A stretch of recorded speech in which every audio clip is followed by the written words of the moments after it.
L'association du bassin versant de la baie de Shediac a construit ce jardin pluvial pour capter les eaux de ruissellement du parking et du parc.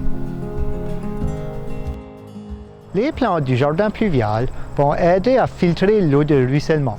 Ils vont capter des hydrocarbures, les bactéries ainsi que les nutriments, ce qui les empêche de se déverser dans l'environnement naturel. En plus, ces plantes à fleurs sont bénéfiques pour les papillons et les autres pollinisateurs.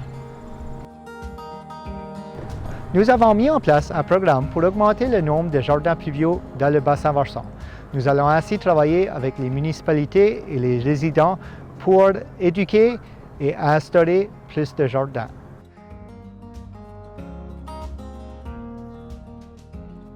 So we're here in Pointe-du-Chêne working with a landowner who has issues with standing water and flooding in their backyard. So what we're doing, we're actually installing a rain garden that is going to help with that problem.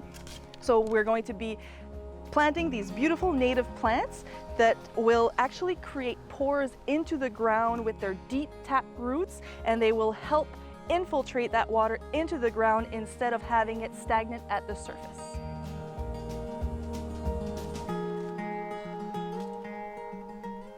So what we're trying to do with a rain garden is replicate the ecosystem services of a natural wetland. When choosing your plant species, you want to choose plants that are native to the area and that have long roots that will penetrate deep into the ground and help soak up all this water.